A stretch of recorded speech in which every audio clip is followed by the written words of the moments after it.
Welcome everybody. It is great to see so many people. Right now we have about 40 people in the room. We expect another 27 or so registered, so that's really good. We have a strong representation from ASEAN countries, approximately 2/3 of the people, so we're really happy to see make this international connection. We have people in almost all time zones. So that's really great. The possibilities of this technology, we're making the most of them right here. So I just want to welcome everybody, and I'm Bruce McConnell with the EastWest Institute, a U.S. do tank. We're not a think tank, although we do think. And we are here, joined here with some partners, excellent partners, the Ministry of Foreign Affairs of the Netherlands, Cybersecurity Agency of Singapore, and the S. Rajaratnam School of International Studies, or as I prefer to say, RSIS. So it's a collaboration here, East and West, and North and South. I wanted to give you some housekeeping notes before we start. So we'll put up this slide of the Chatham House rule, and you are probably all familiar with this. We are recording the entire meeting, but the discussion portion will be held under the Chatham House rule, which you see there. So basically, it's like, you can say what happened at the meeting, but try not to tweet who said what. Okay, thank you. Anyway, we'll make the recording of the speakers' presentations public on our website and on the RSIS website afterwards, but we will not make public the discussion. So the idea is the discussion is open. As I said, please mute your audio when you're not speaking. And if you have a comment or question, please use the raise hand function during the discussion. I'll come back to this later. Or you can write things in the chat too. Okay, let's go over the agenda real quick.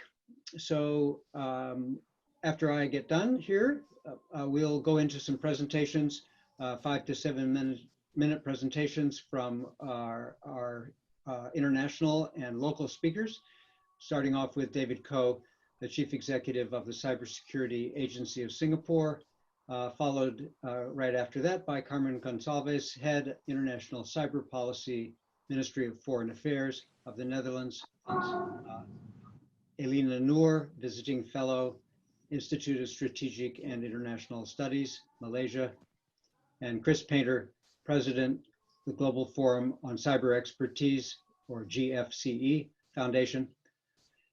I'll introduce them better in a few minutes. We'll go into a discussion after the speakers are finished, and you can raise your hand and raise questions during the chat. We'll try to get it's not just a Q&A. If you have opinions, they're welcome. So please, it's supposed to be a roundtable discussion. At the end, we will have great concluding remarks by our partner, Shashi Jayakumar, who is from RSIS, which will take a little bit broader perspective of the overall thing, context we're in. So you are in the first meeting of a series of regional cyber dialogues that EWI, that's my EastWest Institute, is conducting with the Dutch Ministry of Foreign Affairs to address regional cyber challenges and capacity building needs. So this is the first one of these meetings.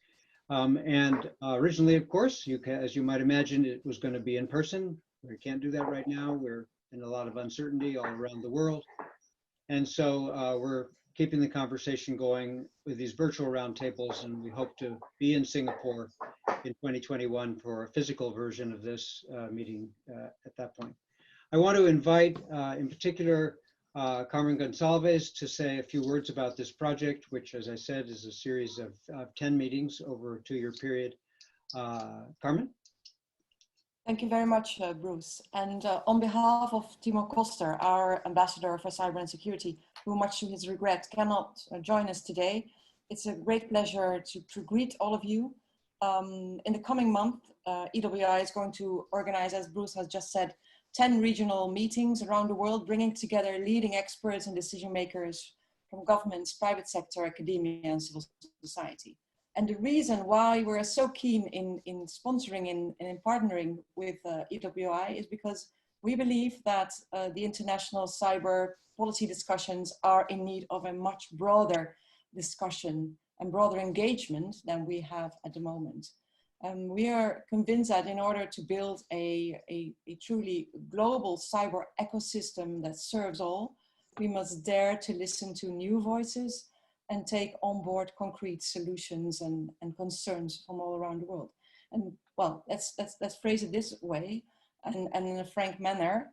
I think we all tend to speak a lot to those partners that we know well. And that makes for very comfortable, like-minded exchanges. However, that will not suffice, of course, if we want to achieve a free, open, and safe cyberspace for everybody, regardless of where we were born or bred. And that's, I think, an imperative to open our minds and our hearts and to be a bit more, active in engaging with others. So that's, and this project, I think, gives us a great opportunity to do so. Our aim is to create a setting where we can try and move away from the current framework based on ideological debate between opposing sides. And this project provides a space for multi-stakeholder conversations parallel to the proceedings in the UN, but outside this existing political frame that so often stifles direct conversation. And it is our strong intent that these discussions be concrete and specific, and thus providing also input in these existing fora and discussions ongoing there. We definitely are very, very enthusiastic and happy that although we had to accommodate, of course, to the worldwide COVID crisis, we are able to start our discussions today, and we're very happy that we are starting them with countries in Southeast Asia. That's definitely a very good place to start. The exchange of views and best practices that we are embarking in hopefully helps us also to build capacity worldwide and foster national cybersecurity strategies that will recognize regional and international dimensions and reflect those common understandings and approaches to challenges at hand, and eventually, of course, contribute to this much desired free, open, and safe cyberspace for all. But before I pass on the mic again to the chair, I would like to take the opportunity, and it's a privilege, to introduce to you. I cannot see if she is in the audience, but I'm confident that she is, our future cyber envoy, Natalie Yarsma. Natalie, our former ambassador until very recently to Cyprus. She has not taken over the baton from Timor yet, but she is very happy, and we are very happy to have her here to have the opportunity to connect to today's exchanges in preparation to her tenure. Welcome, Natalie. Do you want to say anything? It's great to meet you virtually, and we look forward to working together. Thank you very much. Let me say something so at least people will see me because of the technicalities. As Carmen said, I really look forward to working with you. I just moved from Cyprus, as in yesterday. So today the movers are coming, so I'm really in listening mode, but I'm very interested. Thank you. And thanks for having me. Absolutely. Thanks so much. Great. Welcome, and thank you, Carmen, for those remarks. All right, it is time for us to begin our presentations, and let's go back to the general gallery view, please, and that'll be great. Meanwhile, let me start by introducing our first speaker, David Koh from the Cyberspace Administration, Singapore Cybersecurity Agency, and he will start out and give us a larger context of the regional activities, and the floor is yours. David, thank you. Thank you, Bruce, and good afternoon, good morning, good evening to everybody, all the esteemed participants. Thank you very much. I am honored to be invited by the EastWest Institute, EWI, and the S. Rajaratnam School of International Studies, RSIS, to speak on this very important topic against the backdrop of COVID-19. The global pandemic has shown how important digital capabilities are to all nations in ensuring that essential services, effective governance, and communications can continue in a highly disrupted environment. Cybersecurity is a key enabler of this. It underpins our citizens' and businesses' trust and confidence in the digital domain. Let me begin with the new normal that we now live in due to COVID-19. Well, first of all, the fact that we're having this meeting in this format is, I think, the clearest example of this new normal that all of us have had to adapt to. COVID-19 has fundamentally changed the way that we work and live. Many countries, including Singapore, have imposed lockdown strategies to curb the spread of COVID-19, resulting in businesses being affected by stop work orders, supply chain disruptions, and workforce having to adapt to working remotely, and society being forced to change our lifestyles literally overnight. Yet the pandemic has also accelerated the pace of digitalization, where we see businesses intensifying their adoption of digital tools for sustainability and individuals amplifying their digital activities for continuity and sanity. At the regional level, ASEAN member states have switched to video teleconferencing to continue a myriad of discussions ranging from health protection to economic and security issues. While technological advancements may be deemed a savior in this regard, the heavier reliance on the internet has also introduces new vulnerabilities, and it expands the attack surface, making a robust cybersecurity environment all the more crucial for this sustaining the digital trust. In fact, we have observed a marked increase in related malicious cyber activities during this period. There are two likely reasons for this. First, many businesses have rushed to ensure connectivity, whether it was through the adoption of new technology systems or virtually to connect their remote workers without putting sufficient consideration to closing the security and control gaps. Second, threat actors have opportunistically pivoted their tactics to leverage on COVID-19 developments in order to make their campaigns more effective. These attacks range from capitalizing on general pandemic-related interests, such as fake COVID-19 news, to more targeted attempts, such as hacking into healthcare facilities to steal patients' data in exchange for ransom, or the hacking of biotech companies to steal virus or vaccine data. So how do we live? How we live, work, and play in the digital domain today is a confluence of the geopolitical, the economic, and technological trends.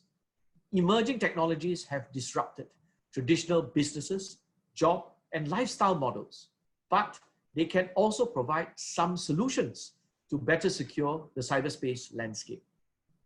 For instance, the protection of core digital infrastructure as we move towards a hyper-connected landscape with the convergence of the Internet of Things, big data, analytics, cloud computing, artificial intelligence, AI.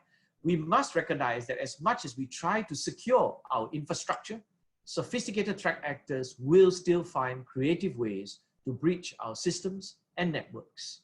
We want to be able to detect malicious cyber activities early through active monitoring of threats and take swift action to address them and minimize the impact on users.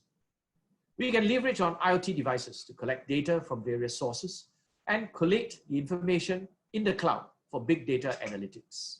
Or we can train and improve AI algorithms for automated threat detection and analysis. AI engines can swiftly go through huge troves of structured and unstructured cyber information, make sense and correlate these information and conduct investigations more efficiently and effectively. While quantum computing and 5G technologies, cybersecurity threat detection and prevention can be boosted further in terms of speed. That said, these can also be a double-edged sword. Threat actors can use the same capabilities to outsmart cybersecurity systems, or exploit the new vulnerabilities generated by emerging technology. Hence, risk mitigation controls such as quantum information assurance, crypto-agile system architecture for digital systems and assets will be necessary to address sophisticated attacks.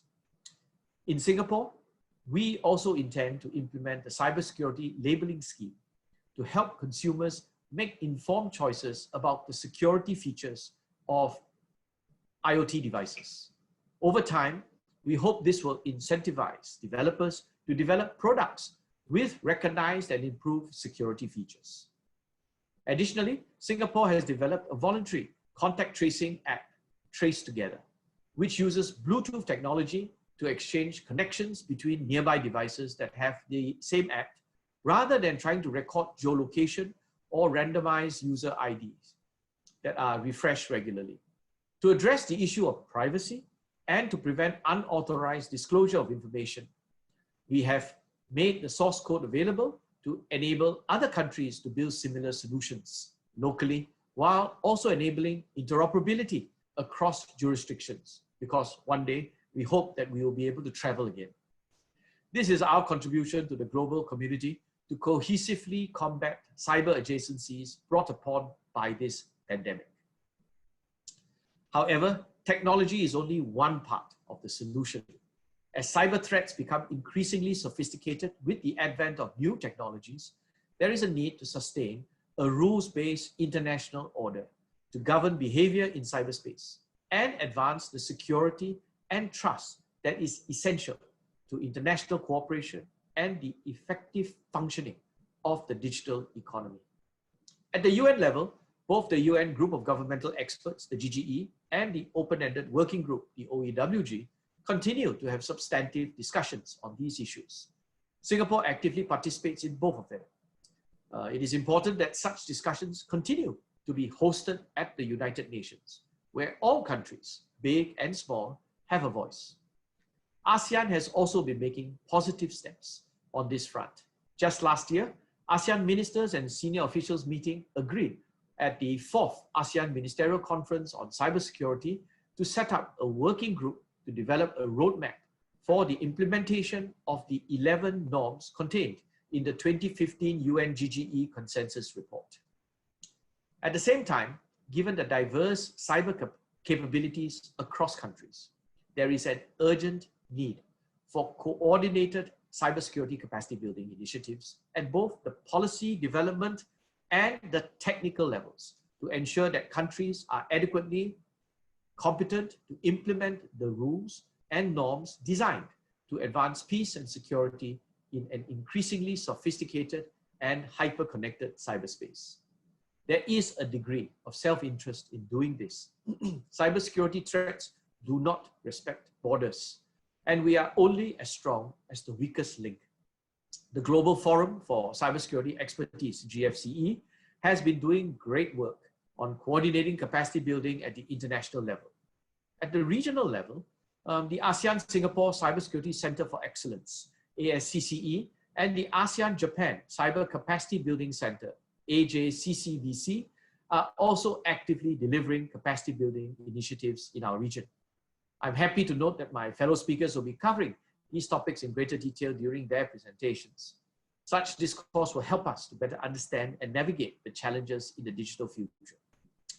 Moving forward, it is important not just to build defenses for the cyber threats of today, but also to identify opportunities in the emerging technologies and develop the infrastructure, capabilities, and relationships to help us, enable us to tackle the cyber challenges of tomorrow.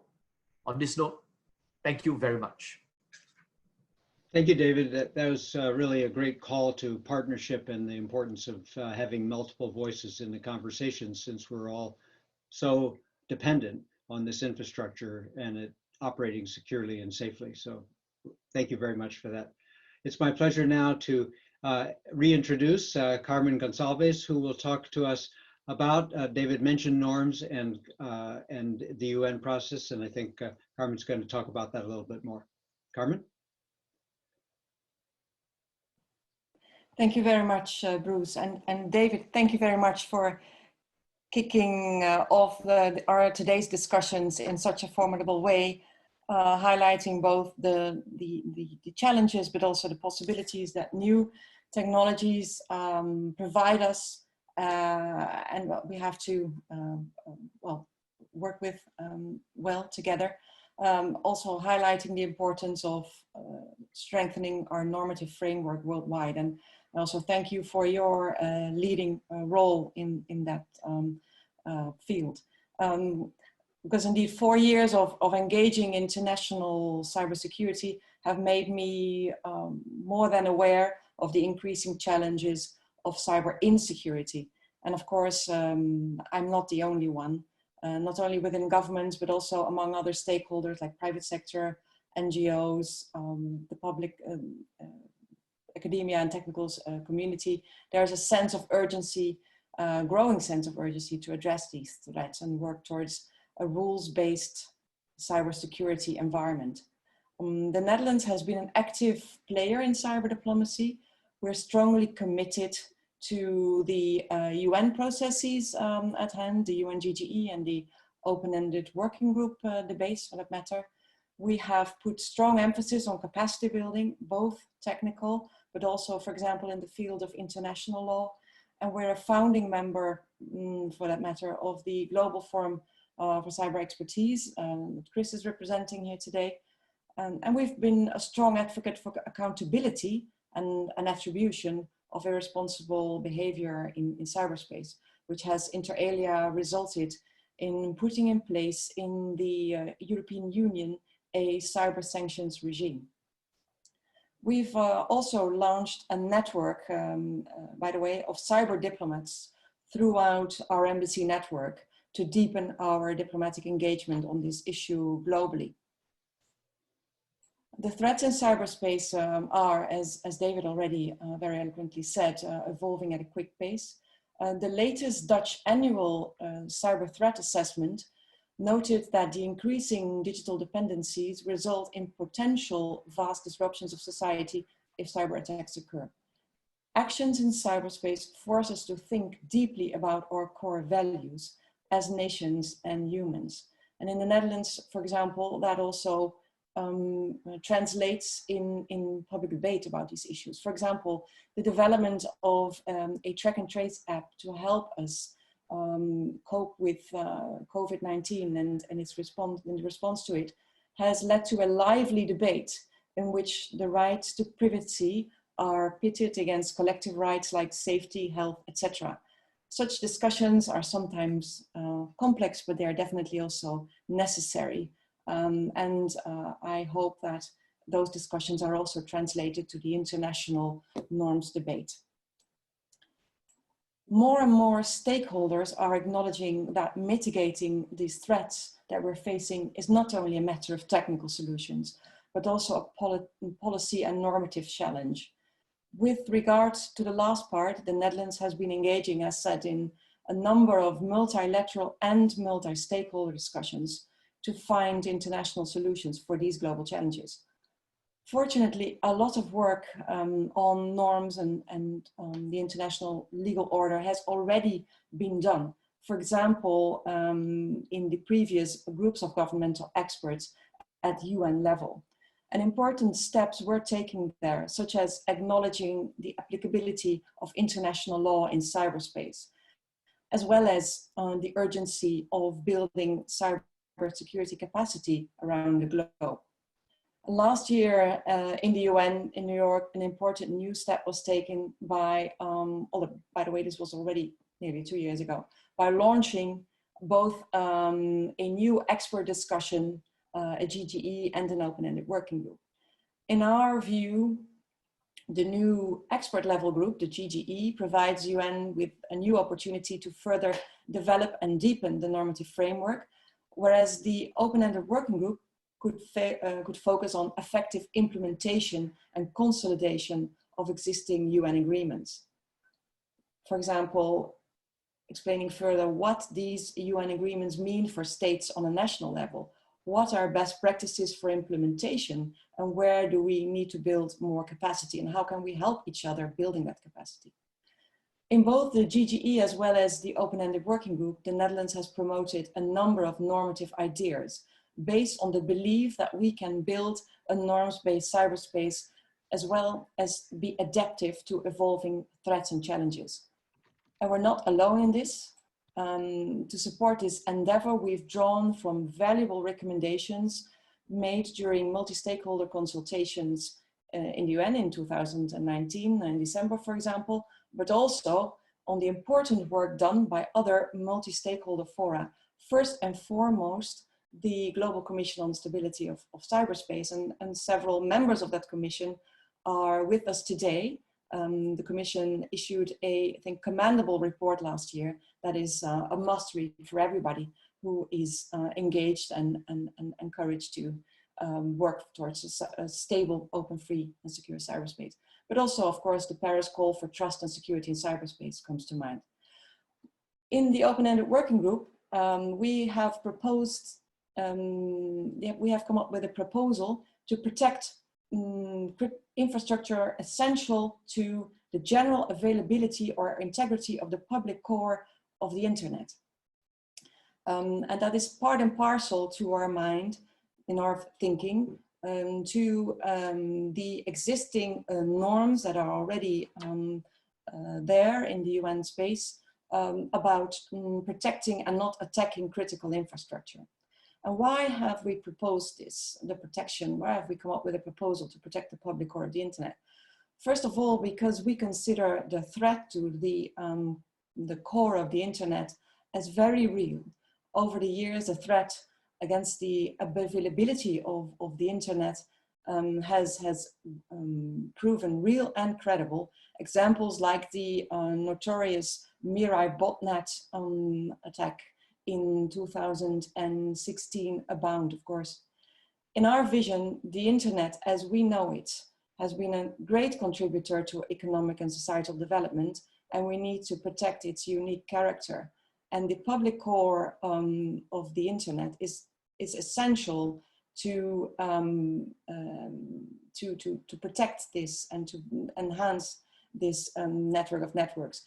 The public core is the glue holding together and ensuring the interoperability of the internet. And when we talk about the public core, we're talking about the basic protocols that govern the internet. And we're talking about routing and other main features that are not physical mainly, but that are of non-physical character, but nonetheless incredibly important. The kind of guidance that could help states and thus the international community in ensuring that no malicious activities are conducted against the general availability and the integrity of the internet is what we hope that comes forth of our proposal to provide normative protection to the core. But on a similar footing, we've also sought to address the threat that we are experiencing against electoral processes, a cyber threat against electoral processes. And over the past years, this threat has become more and more disruptive and real. Actors can undermine electoral processes through malicious cyber activities. I think I do not need to mention the several, the very well-known examples and incidents that have happened across the globe. As for this reason, that, and because of the far-reaching consequences of interference and disruption, that we feel that the open-ended working group should urgently address this threat. And therefore we have come up with a proposal to protect the electoral infrastructure. And we feel that that is also part and parcel of the framework that's already in place to protect critical infrastructure as such. And also, again, we hope that this adopting language on protecting electoral infrastructure will promote a more stable and secure cyberspace and will definitely be followed and adhered to by everybody across the globe. Of course, that might not be something we have tomorrow, but at least we should strive for it. David already mentioned that the COVID-19 crisis has brought to the fore more than ever the importance of digitalization, but also the vulnerabilities that we are experiencing, and that have to and the threats we have to cope with. That's also why, and we were definitely also shocked, I think everybody around the globe, to see that the COVID-19 crisis as such was exploited by some to engage in malicious cyber activities and attack the World Health Organization or both research institutions, medical research institutions, and hospitals for that matter. And that's why in the open-ended working group, we have also with others highlighted the importance to address the threats to the healthcare sector and to explicitly name and express our concerns and express our wish to protect the healthcare sector and to consider it also part and parcel of our critical infrastructure. Notwithstanding the fact that countries are, of course, free to denominate and to define what's not or what is in their critical infrastructure, we do, I think, find it a very important discussion and we would like to see and witness a discussion around the world, and also developments that definitely bring healthcare sector and other vital services that are important for our citizens and our societies in that realm. Well, to conclude, these developments in the threat landscape, and on the other hand, the discussion, the fruitful, I think, new ideas that are on the table for normative remedies are an invitation to continue and to redouble our efforts to build a set of cyber norms that are respected and abided by the vast majority of state and non-state actors around the globe. And the discussion at international level has its challenges, but I'm pretty sure, and I feel that growing on a daily basis, that the awareness that something needs to be done is there. So high time to grasp the nettle and to get on with it. Thank you, and looking forward for the rest of the discussions today. Excellent. Thank you so much, Carmen, for that great summary of the norms and the processes at the United Nations. In particular, the emphasis on the public core. I mean, this is just basically the infrastructure that we all depend on everywhere in the world, and we surely must be able to agree to not attack that and allow ourselves to continue to coexist. So that's such an important piece of this, and we need as much support for that as possible. I want to next call on Elina Noor, visiting fellow at the Institute of Strategic and International Studies in Malaysia, who's coming to us at this moment from Honolulu. And welcome, Elina, to talk about cyber capacity building. Thank you, Bruce. And good evening from the middle of the Pacific Ocean. Thank you for this opportunity. Let me jump straight to it and offer 3 reflections on the relevance of the UN cyber norms processes to ASEAN cyber capacity building priorities.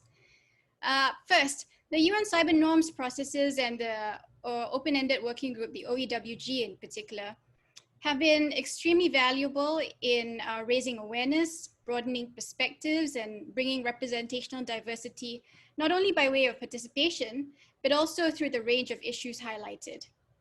The OEWG has provided a platform for many more voices to be heard and exchanges to be had among groups of stakeholders that would not otherwise be in the same room. This was demonstrated most clearly during the informal consultation session in New York in December 2019.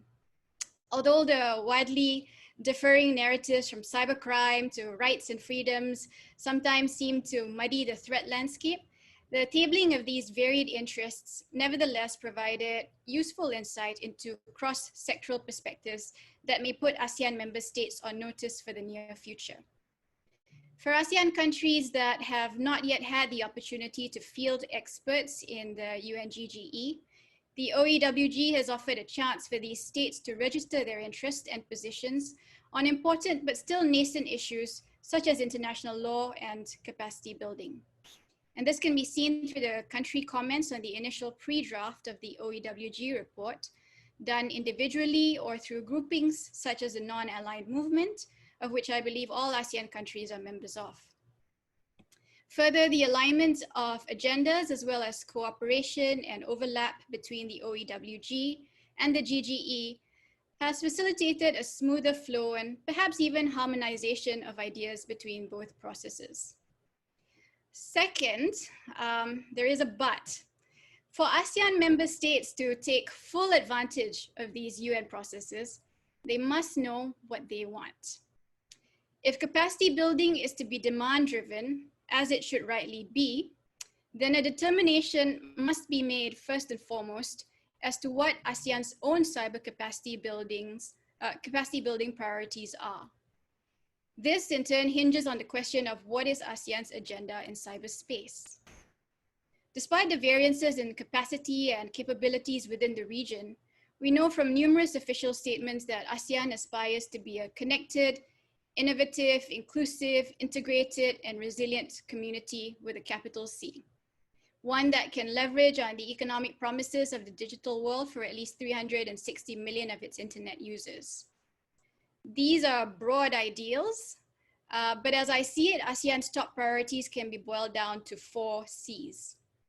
Cybercrime is the first C.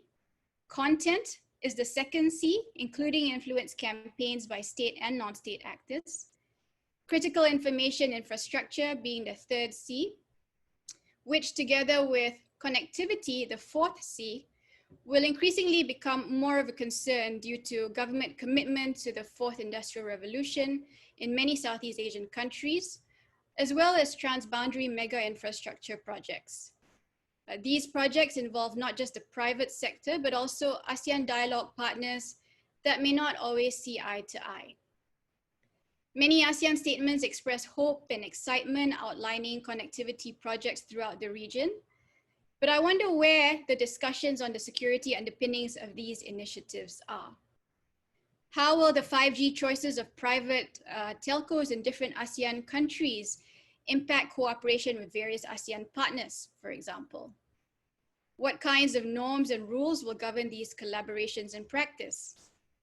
How will international law apply in practice if a country decides that its forward defense in cyberspace extends to servers located in Southeast Asia?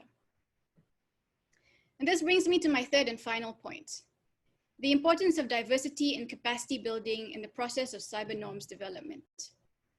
With its focus on the economic levers of technology, as well as its market size, the ASEAN region is a prime area for geotechnological contestation. This will add another layer to the accentuated great power rivalry that ASEAN member countries are now already being confronted with. It is therefore imperative that ASEAN countries be able to independently decide their own positions on how international law should apply in cyberspace. Many of our domestic legal systems are a legacy of our colonial heritage. And as younger nations, we tend to accept fundamental concepts as a given when they are taught to us in universities or even through ongoing capacity building initiatives.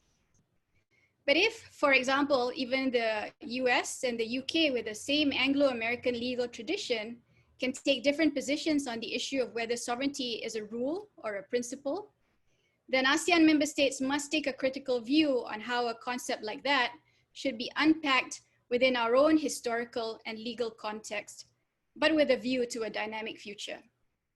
International law, after all, is an interplay of rules, policies, politics, and let's face it, power. The UN cyber norms processes allow ASEAN countries a peek into how these will all play out in the near future. But rules are already now being shaped by state practice, notably the practice of much more powerful states. Capacity building on norms and international law is a great start, but there must be a diversity of opinions and practices reflected. An exchange of perspectives with other regions, as well as a reflection of developing practices and lived realities, particularly from and in the global south, should therefore be promoted more broadly for the ASEAN region. I'll stop here. Thank you, and I look forward to a good discussion. Thank you so much, Alina. That was really a great set of remarks and so appropriate for our time and for the importance of self-determination in these matters and the complications of that in cyberspace, where boundaries are not clear at all. I loved your 4 C's, and then of course the 5th C with a capital C, community. So thank you so much for that. Alrighty, well, Alina was a commissioner on the Global Commission for Stability of Cyberspace, and she is now followed by another commissioner, Chris Painter, who is the president of the Gfce Foundation. Chris? Thank you, Bruce, and it's great to be here with all of you. I'm in DC, so it's early in the morning, and it's still really good to interact with all of you. And I've been doing cyber for quite a few years, so I'd like to really build on what the other panelists have said. And I would say first, I agree with what all they have said, but make a couple general observations and then really focus on global capacity building and the GFC in particular. First, I think it's clear that countries around the world are racing to create digital economies and digital infrastructure. That's been going on for some time. But second, I think cybersecurity has often been the poor stepsister or poor stepson, or however you like to put it, that it hasn't gotten the attention at a high policy level that it deserves. Now that's changing, to be sure. And David talked about bringing the ASEAN ministers together, which was done very effectively. And there's been other initiatives around the world like that. But at a very high political level, it still has not been mainstreamed as a key issue of national security, of foreign policy, and of economic security.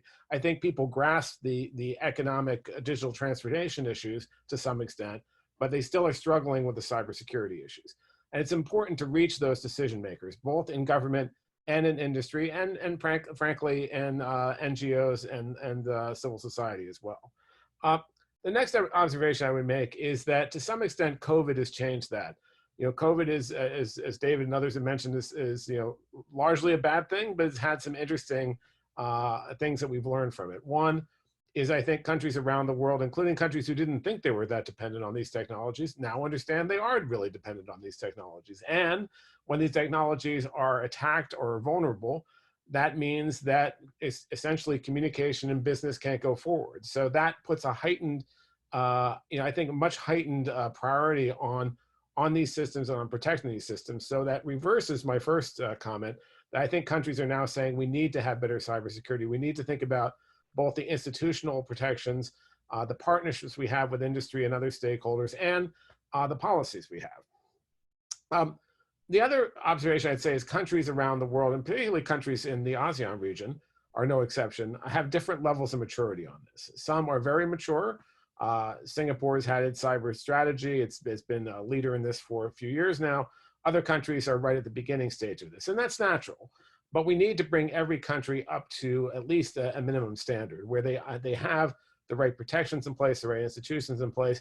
And frankly, to build on what many of my colleagues have talked about the international discussions in the UN and other places, countries need to have an understanding of what those discussions are. Those discussions only can be useful and richer if countries, not just the big countries, but every country can go to those discussions and understand what the diplomatic aspects are, what the national security aspects are, what do norms really mean, how do you create accountability in cyberspace. And it's interesting watching and being part of some of these open-ended working group meetings as a non-government participant, that many countries have raised capacity building as a core issue. It's, you might think it's a low-hanging fruit, but it's not that low-hanging. It's not that easy to do. But many countries have raised it. It's really striking how many countries have talked about what they really need is the ability to combat these threats. What they really need are the policies to do it. What they really need is the ability to engage in these kinds of diplomacy.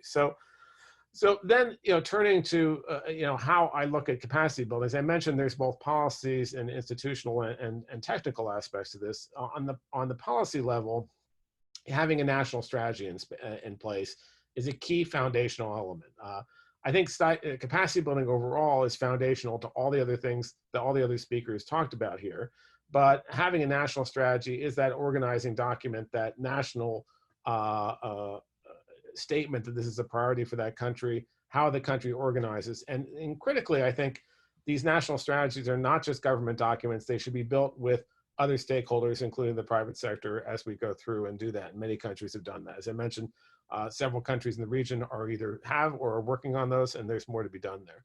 Institution building, like having national certs, is really important. Having cyber diplomats or people who can work on these issues in the UN and other areas is really important. Awareness is important. Cybercrime is important.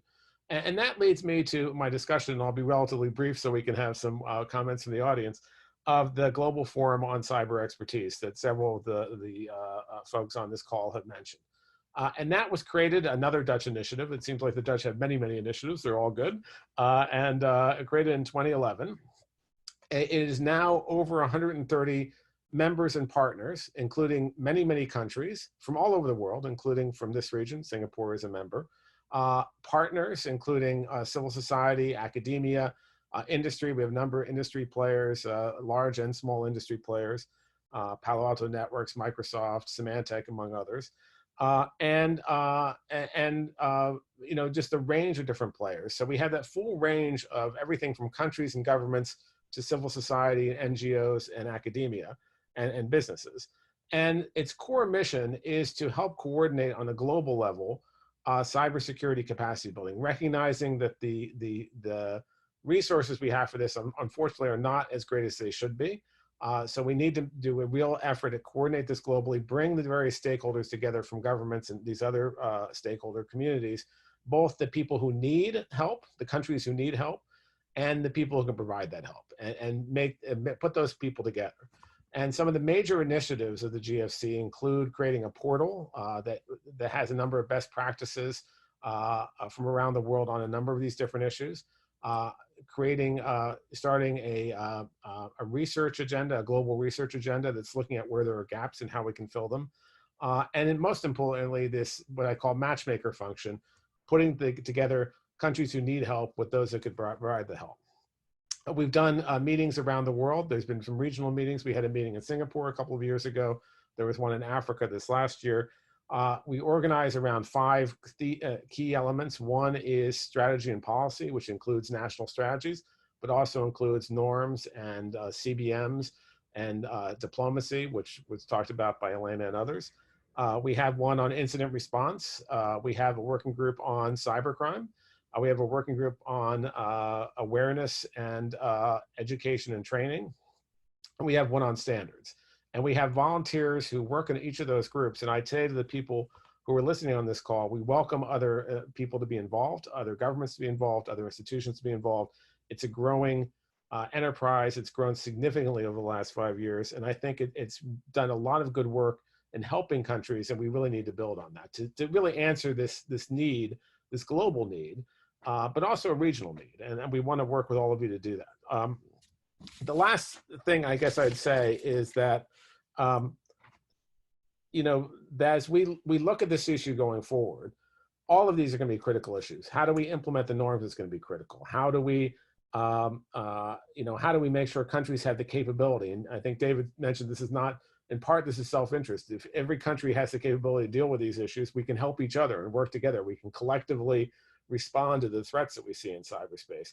We can make cyberspace more secure and safe for everyone, and that helps all the countries really create the kind of digital economies and societies that we need. So with that, I will stop. I will point you to our relatively new website, thegfc.org, and happy to answer any questions.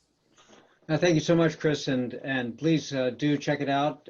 It's a resource, and as Elena points out, you know, if you want to, it's like going to school, right? You get out of it what you put into it. So this is the opportunity for that kind of participation. Okay, all right. Well, Shashi, it's all yours. The floor is yours to make such reflections as have come to you during our conversation today. Thanks, Bruce. Thanks, friends.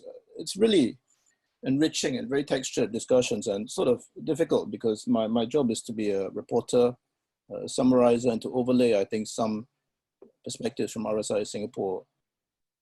So I'd like to thank everyone, in particular those who have chimed in from countries where really you should be asleep. It's 2 o'clock in Singapore now. after lunch. This is also my nap time, by the way. So in some ways we are on the same page. I liked a number of points raised throughout the discussion. Let me pick out a few of them.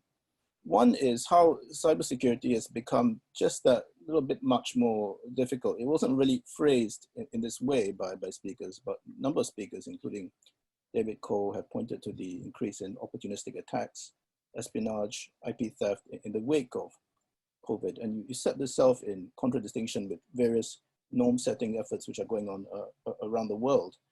So from one point of view, this is completely unacceptable behavior, of course. But from another point of view, which is that of the aggressor or the malicious actor, this is to supplement open source intelligence, to supplement other fields, to give them a clear edge in this very fraught and intense period. And what nation really will want to give up this edge? For example, look at allegations, and I must stress these are allegations considering one APT linked allegedly to an ASEAN country, which at an early stage of the game was involved in cyber snooping to find out what really was the extent of the outbreak. So to paraphrase something which a historian wrote a very, very long time ago, those strong in cyber will continue to do what they will. Does this undermine the OEWG and GG discussions and other regional-based dialogues? I think not. But one point I would make, which I like and which Carmen picked up on, but Timur has also made this point in an earlier discussion, is that we tend to speak to the like-minded. At what point do we start speaking in an active and engaged way to the non-like-minded? And I think that's very, very important. Now, please don't get me wrong here. Capacity building, norms efforts, and so on will have to continue, certainly at the level of technical cooperation, cert-to-cert cooperation, NGO civil society. They will continue to feed into this, not least of course, work done by the Gfce and before the GCSC. But however these norms debate developed, notwithstanding excellent work done by thought leaders, including the Netherlands and others, notwithstanding good work done by ASEAN nations, you are going to have a multiplicity of differing views. And I wonder whether, you understand I'm trying to be a little bit contrarian here, wonder whether we need to start preparing for a world where the norms processes we are talking about today don't quite have the desired outcomes. In support of this, I'm not saying he's saying this, not by any means, but in support of this, look at what David Coe and others have made of what ASEAN wants versus what the UN high-level, some would say highfalutin processes are talking about. Arguably, there's a kind of a disconnect here.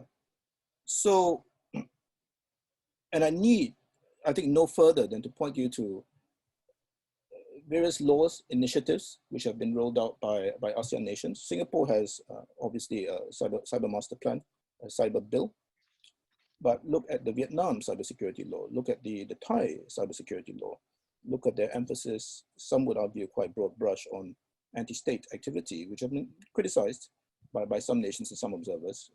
Some of these bills have general clauses pertaining to authorities' right to seize data and equipment, protecting not just the pipes of the internet, to use an analogy we're all familiar with, but protecting what goes on inside and demanding the right to look at what goes on inside. And I think really this is unlikely to change. When it comes to the Singapore point of view, I think we're sometimes an outlier. We have a cyber agency, we understand what's going on in the GG, OEWG processes, we're active participants, and other ASEAN nations either are or will seek to be fair. But you look at the ASEAN representation at the various forums, ARF, SICW, and you look at the levels of representation from which agencies, cyber might be a Prime Minister's Office, PMO issue, might be a defense issue, might be a Intel or telco issue, might be a security issue. By and large, I think this speaks to their concepts of what we would call information sovereignty, or their higher level thinking in terms of how cyber should be protected, how infra should be protected. So I would say almost bread and butter issues, but I think the more accurate characterization is really the brick and mortar issues, which they are really concerned about. And I think our friend in his last comment, our friend from Indonesia, has hit the nail on the head. These issues in terms of infrastructure and the digital economy and just the building blocks of the digital ecosystem are actually fundamentally where they place their priorities. And if you were to ask, you haven't asked, but if you were to ask what are the other priorities, well, look at fake news, which is a core cyber issue to them. And of course, you can say, well, look at Singapore. Well, I would say for Singapore, we have a fake news bill. There's an acronym for it, POFMA. We separate this out. Some would say artificially, some would say sensibly from our cyber bill. But other countries, I pointed out a couple of them, do not. So in some respects, and again, I'm trying to be a little bit, maybe too argumentative for my own good, Singapore is in some respects an outlier. I don't have that much time, but I want to talk to not Singapore concerns, because I can't pretend to speak to what are the official Singapore concerns, but what concerns us from time to time in RSIS. And again, riffing off some of what I've just heard over the last hour. The overall cyber landscape, and I think Carmen has pointed to this, is one of cyber insecurity combined with a growing sense of urgency. And why do I say this? Look at what is the view evinced by some big cyber powers, where their concept of deterrence has actually evolved over the past few years. This is something we're watching quite closely in RSIS. This idea of continuously and persistently engaging and contesting cyber attacks, not least to reset adversary expectations about the commitment to defend cyberspace. There's a huge literature about this. We all know about this. But these types of forward defensive actions can have a whole host of consequences and ramifications. And Alina has hinted at this. It can unsettle certainly your adversaries, but it can unsettle those who are your friends. It puts them on the back foot, depending on the nature in which you defend your own CII. And I wonder whether if this becomes the unspoken rule of the road in order to defend yourself, whether there will be further diminutions or further deteriorations of trust all around. And I think this is something that has to be discussed. I think it has to be discussed during the ongoing OEWG GGE talks. I'm not for a moment prejudging the eventual outcomes or the agreement or lack thereof of these two very important processes, but I do wonder whether these two processes, we have to accept that the timelines and the timelines with which they seek to achieve success may have to be quite protracted. If you look at UNCLOS, Law of the Sea, and this is an analogy which has been made by others, this was decades in the making. And I'd like to put forward the suggestion, and I hope some of us are around to see it, where we're at the beginning of a process which will take us a long time. So, and if you accept that argument, I wonder whether it might be worthwhile going a step further to suggest that the sets of cyber issues we are at the end of this process discussing may well look fundamentally or radically different from what we are currently discussing. What we're discussing now seems very worthwhile. It seems the right set of issues to discuss. But look at the news coming out of the United States within the last 24 hours, the announcement by the State Department on clean cyber or clean telco. I mean, there have been a number of iterations of this. And you look at the moves against Chinese apps, TikTok, and so on and so forth. And you may well argue, all of us here, wait, that's not a cyber issue. It may be an adjunct or adjacent issue.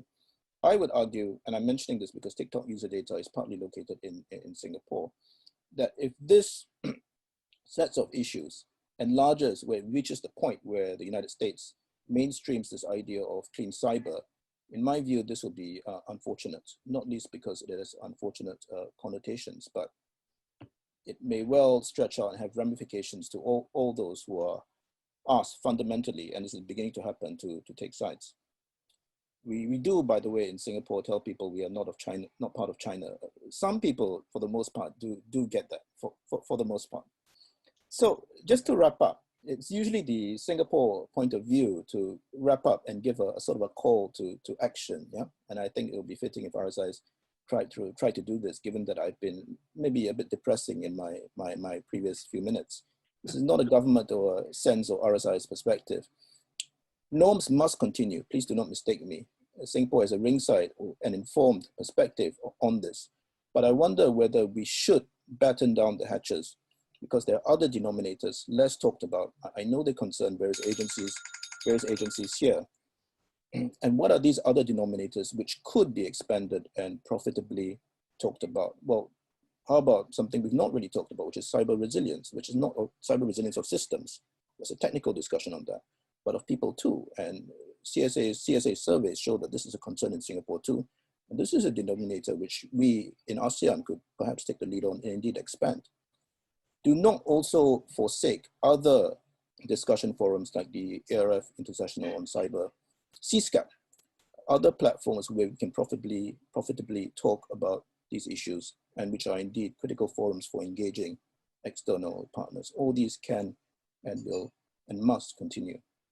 Now that I hope thrown not too big a spanner into the works, and I hope not depressed all of us too much, but I did want to give an alternative set of perspectives. I'm going to pause here and maybe hand back over to Bruce. Shashi, that was so good. I mean, I think that's the kind of conversation that we need to be having. And so even if it was not, necessarily conventional wisdom, I think a lot of us, a lot of the participants on this would agree with many things you said. I think it's, we can have another whole workshop on Defend Forward. I think there's a lot of issues to be discussed there, and along with sovereignty and some of the other things that have come up. So we have a lot on our plates, and I really appreciate the broader perspective that you brought. Well, we're running a little bit over time, so I just want to end by thanking everyone for attending and for the engaging discussion. Thank you to our co-hosts, our SIS, Shashi and Benjamin. Thank you also to our partners, Cybersecurity Agency of Singapore and the Ministry of Foreign Affairs of the Netherlands. David, as our kind of official host, do you want to say any parting remarks? Bruce, thanks so much. I do want to say something, and that is from the perspective of those of us who are in this region. Thank you. Thank Chris for staying up. Thanks Carmen and everyone from the Central European time zone for being with us here early in the morning. I think your perspectives have been very useful. And I hope that and some of it is a call for action from our own region. And I hope that the conversation has also been useful from your perspective, that you have a chance to hear some of the views and thoughts from the region here. But thank you all for bringing the conversation here so that we can socialize people to what's going on and raise a level of awareness. And hopefully this will be the seed for greater cooperation in this area, which definitely needs cooperation. Thanks very much, Bruce.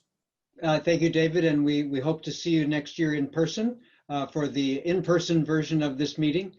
So we will we'll let everybody know about that when that time comes. All right. Good night. Good morning. Good afternoon. Have a great rest of the week. Thank you so much for coming.